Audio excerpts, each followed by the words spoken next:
ರಾಘವೇಂದ್ರ ಗೌಡರು ಮತ್ತು ಈ ಭಾಗದ ಎಲ್ಲ ಮುಖಂಡರುಗಳು ಸೇರಿ 5 ದಿವಸದಿಂದ ಏನು ಈ ಒಂದು ಪ್ರತಿಭಟನೆಯನ್ನು ಮಾಡ್ತಾಯಿದ್ದಾರೆ. ಫಸ್ಟು ಅಹೋರಾತ್ರಿ ಉಪವಾಸ ಸತ್ಯಾಗ್ರಹವನ್ನು ಮಾಡ್ತಾಯಿದ್ರು. ಮೊನ್ನೆ 3 ದಿವಸದಲ್ಲಿ ಉಪವಾಸನ ಸತ್ಯಾಗ್ರಹನ ಬಿಟ್ಟು ಬರೀ ಸತ್ಯಾಗ್ರಹ ಮಾಡ್ತಾಯಿದ್ದಾರೆ. ಇವತ್ತು ಈ ಒಂದು ವಿಚಾರ ನಮ್ಮ ಅರ್ಕಲಗೂಡು ತಾಲೂಕಲ್ಲಿ ಯಾಕೆ ಹಿಂಗೆ ಅವೈಜ್ಞಾನಿಕವಾದ ರಸ್ತೆಗಳಾಗ್ತವೆ ಅಂತ ಹೇಳಿ ನಾವೆಲ್ಲ ಯೋಚನೆ ಮಾಡಬೇಕಾಗುತ್ತೆ. ಮೊದಲನೇದಾಗಿ ಪಿರಿಯಾಪಟ್ಟಣ ಟು ಹಾಸನ ಹೈವೇ ಆದಂಥ ಸಂದರ್ಭದಲ್ಲೂ ಸಹ ಒಂದೊಂದು ಊರಲ್ಲಿ ಒಂದೊಂಥರ ರಸ್ತೆ ಮಾಡಿದರು, ಒಂದೊಂದು ಊರಲ್ಲಿ ಒಂದೊಂಥರ ಡಿವೈಡರ್ಗಳು ಮಾಡಿದರು, ಒಂದೊಂದು ಊರಲ್ಲಿ ಒಂದೊಂಥರ ಲೈಟ್ ಕಂಬಗಳನ್ನ ಹಾಕಿದರು. ಅದು ಯಾಕಪ್ಪ ಈ ಥರ ಪರಿಸ್ಥಿತಿ ಆಗ್ತಾಯಿದೆ ಅಂತ ಹೇಳಿ ಆ ಭಾಗದಲ್ಲಿ ಭಾಳ ಆಕ್ಸಿಡೆಂಟ್ಗಳಾದವು. ಆದ್ರೂ ಸಹ ಇತ್ತೀಚಿನ ದಿನಗಳಲ್ಲಿ ಊರವರೇ ಆ ಭಾಗದ ಗ್ರಾಮಸ್ಥರುಗಳೆಲ್ಲ ಎಚ್ಚೆತ್ತುಕೊಂಡು ಯಾವುದೇ ಒಂದು ಆಕ್ಸಿಡೆಂಟ್ ಆಗದೇ ಇರೋ ರೀತಿಯಲ್ಲಿ ಅಲ್ಲಿ ಒಂದು ಹಂಪ್ಸ್ಗಳಾಗೋದಿರ್ಬೋದು ಅವರೇ ಎಚ್ಚೆತ್ತುಕೊಂಡು ಅವರೇ ತಿಳುವಳಿಕೆನ ಜನಗಳಿಗೆಲ್ಲ ಹೇಳಿ ಒಂದು ಅವೈಜ್ಞಾನಿಕವಾದ ರಸ್ತೆನ ಮಾನಸಿಕವಾಗಿ ವೈಜ್ಞಾನಿಕವಾಗಿ ಅವರೇ ಪ್ರಿಪೇರ್ ಆದರು.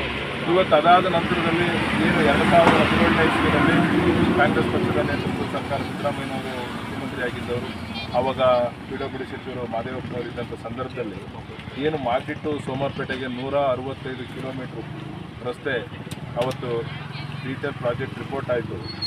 ಅದಾದ ನಂತರದಲ್ಲೇ ಈ ಒಂದು ಯೋಜನೆ ಇದು ಏನು PWD ಒಂದು ಅಂಗ ಕೆಶಿಪ್ ಅವರ ಮುಖಾಂತರ, ಕೆಶಿಪ್ ಅಂತಂದರೆ Karnataka state highway improvement project ಅಂತೇಳಿ ಈ ಒಂದು ಸಂಸ್ಥೆ ಇದನ್ನು PWDಗೆ ಸೇರ್ತದೆ. ಈ ಒಂದು ಸಂಸ್ಥೆ ಇದನ್ನು ಕಾರ್ಯನಿರ್ವಹಿಸ್ತದೆ, ಅದನ್ನು ಎಕ್ಸಿಕ್ಯೂಟಿವ್ ಮಾಡ್ತಾಯಿದೆ.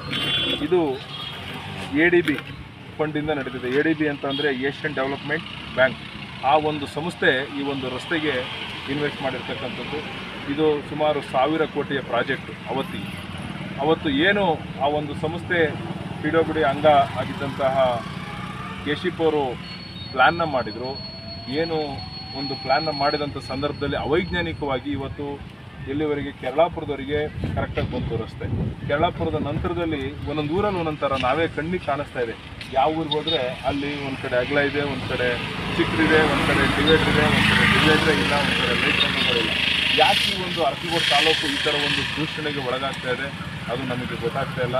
ಅದೇ ರೀತಿ ಇವತ್ತು ಸಿದ್ದಾಪುರ ಅಂತ ಅಂದರೆ ಸಿದ್ದಾಪುರ ಗೇಟ್ ಅಂತಂದರೆ ಹಿಂದಿನಿಂದನೂ ಸಹ ಭಾಳ ಒಂದು ಹೆಸರುವಾಸಿಯಾಗಿರ್ತಕ್ಕಂಥ ಗ್ರಾಮ ಇದು. ಯಾಕೆ ಅಂದರೆ ಇದು ಸೋಮವಾರಪೇಟೆಗೆ ಹೋಗುತ್ತೆ, ಮಡಿಕೇರಿಗೆ ಹೋಗುತ್ತೆ. ಈ ಕಡೆ ಭಾಳ ಒಂದು ದೊಡ್ಡ ಜಂಕ್ಷನ್. ಮುಂದಿನ ದಿನಗಳಲ್ಲಿ ಇದು ಹೈವೇ ಆದ ನಂತರದಲ್ಲಿ ತಾಲೂಕಿಗೆ ಇದು ಗಡಿ ಭಾಗ ಆಗಿರೋದ್ರಿಂದ, ಗಡಿ ಅಂದರೆ ನಮಗೆ ಕಡಿನೋಸಳ್ಳಿ ಆ ಭಾಗದಲ್ಲಿ ಗಡಿ ಆಗಿರೋದ್ರಿಂದ ಇದೇ ಒಂದು ಥರ ಜಂಕ್ಷನ್.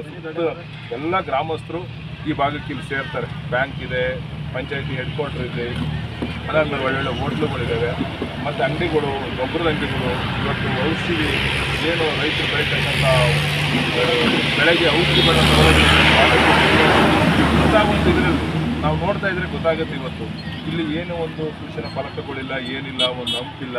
ಇವತ್ತು ನೋಡಿದ್ರೆ ಇದು ಏನು ಅಂತಲೇ ಗೊತ್ತಾಗಲ್ಲ.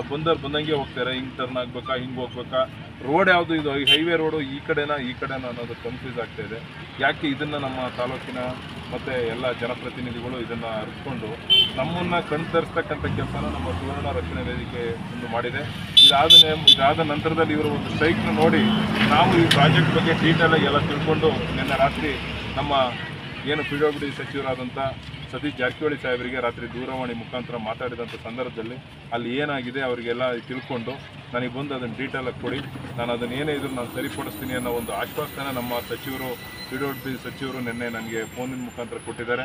ಅದೇ ರೀತಿ ಇವತ್ತು ಏನು ಯಾಕೆ ಈ ರೀತಿ ಆಗ್ತಾಯಿದೆ, ಲ್ಯಾಂಡ್ ಅಕ್ವಿಷನ್ ಆದ್ರಿಗೆ ಇನ್ನೂ ಕರೆಕ್ಟಾಗಿ ಪರಿಹಾರ ದುಡ್ಡು ಕೊಡ್ತಾ ಇಲ್ಲ. ಇದನ್ನೆಲ್ಲ ಇಟ್ಕೊಂಡು ನಾವು ಹೇಗೆ ನಮ್ಮ ತಾಲೂಕು ಡೆವಲಪ್ ಆಗುತ್ತೆ. ಇವತ್ತು ನಮ್ಮದು ಮಲೆನಾಡು ಅಲ್ಲ, ಅರೆಮಲೆನಾಡು ಅಲ್ಲ, ಆ ಪರಿಸ್ಥಿತಿಲಿ ಇವತ್ತು ನಾವು ವಾಸ ಮಾಡ್ತಾಯಿದ್ದೀವಿ. ನಮ್ಮಲ್ಲಿ ಇವತ್ತು ಹಲವಾರು ವಾಣಿಜ್ಯ ಬೆಳೆಗಳನ್ನ ನಾವು ಈ ಭಾಗದಲ್ಲಿ ತಂಬಾಕು ಇರ್ಬೋದು, ಶುಂಠಿ ಇರ್ಬೋದು, ಈ ಥರ ಒಳ್ಳೊಳ್ಳೆ ಬೆಳೆಗಳು, ಆಲೂಗೆಡ್ಡೆ ಇರ್ಬೋದು, ಅಡಿಕೆ ಇರ್ಬೋದು, ಎಲ್ಲ ಇಲ್ಲೆಲ್ಲ ಬೆಳೆದಂಥ ಸಂದರ್ಭದಲ್ಲಿ ರೈತರುಗಳು ಎಲ್ಲಿಗೆ ತೊಗೊಂಡೋಗಿ ಮಾರಬೇಕು, ಯಾವ ರೋಡಲ್ಲಿ ಹೋಗಬೇಕು. ಈಗ ನೋಡಿ, ಈಗ ರೈತರುಗಳಿಗೆ ನನಗೇನೆ ಸಹ ಇಲ್ಲಿ ಗೊತ್ತಾಗಲ್ಲ. ಯಾಕೆಂದ್ರೆ ನಾವು ಹಲವಾರು ಹೈವೇ ರೋಡಲ್ಲಿ ಡ್ರೈವ್ ಮಾಡಿದ್ದೀವಿ, ಕಾರಲ್ಲಿ ಕೂತ್ಕೊಂಡು ಓಡಾಡಿದ್ದೀವಿ. ನೋಡಿದಂಥ ಸಂದರ್ಭದಲ್ಲಿ ಎಲ್ಲಪ್ಪ ಹೋಗೋದು ಅಂತೇಳಿ ಇಲ್ಲಿ ಕನ್ಫ್ಯೂಸ್ ಆಗ್ತದೆ. ಇಂಥ ಒಂದು ಹೋರಾಟನ 5 ದಿವಸದಿಂದ ಮಾಡ್ತಾ ಇದ್ದಾರೆ. ನಾಳೆ AC ಅವರು ಮತ್ತು ತಹಶೀಲ್ದಾರರು, ಕೆಶಿಪ್ ಅವರು ಎಲ್ಲರೂ ಸಹ ಇಲ್ಲಿ ಬರ್ತೀನಿ ಅಂತ ಹೇಳಿದ್ದಾರೆ. ಅವ್ರಿಗೂ ಸಹ ನಾವು ದೂರವಾಣಿ ಮುಖಾಂತರ ಎಲ್ಲ ಮಾತಾಡಿದ್ದೀವಿ. ನಾಳೆ ಈ ವಿಚಾರ ತಗೊಂಡು ನಾವು ಮಾನ್ಯ ಸಚಿವರಲ್ಲಿ ಹೋಗಿ ಸಚಿವರಿಂದ ಕರೆಕ್ಟಾಗಿ ನಿರ್ದೇಶನನ ಯಾರಿಗೆ ಹೇಳಬೇಕು ಅವ್ರಿಗೆ ಹೇಳಿಸಿ ಇದನ್ನು ವೈಜ್ಞಾನಿಕವಾಗಿ ಮಾಡಲಿಕ್ಕೆ ಇವ್ರದ್ದು ಏನು ಸುವರ್ಣ ರಕ್ಷಣಾ ವೇದಿಕೆಯವರು ಮತ್ತು ಈ ಭಾಗದ ಎಲ್ಲ ರೈತರುಗಳು ಹಿರಿಯವರೆಲ್ಲ ಹೋರಾಟ ಮಾಡ್ತಾ ಇದ್ದಾರೆ. ಇವ್ರ ಜೊತೆ ಸದಾಕಾಲ ಕೈ ಜೋಡಿಸ್ತೀವಿ. ಅವಕಾಶ ಬಿದ್ದರೆ, ಅವಶ್ಯಕತೆ ಬಿದ್ದರೆ ಮುಖ್ಯಮಂತ್ರಿಗಳಿಗೂ ಸಹ ಈ ವಿಚಾರನ ತಿಳಿಸಿ ಈ ಒಂದು ಸಮಸ್ಯೆಗೆ ಕೂಡಲೇ ಪರಿಹಾರನ ನಾವು ಒದಗಿಸೋಕ್ಕೆ ನಾವು ಮತ್ತು ನಮ್ಮ ಪಕ್ಷ ಸದಾಕಾಲ ಸಿದ್ಧವಾಗಿರುತ್ತೆ. ಇವ್ರ ಜೊತೆ ಬೆಂಬಲವಾಗಿ ನಾವಿರ್ತೀವಿ ಅಂತ ಹೇಳಿ ನನ್ನ ಮಾತು.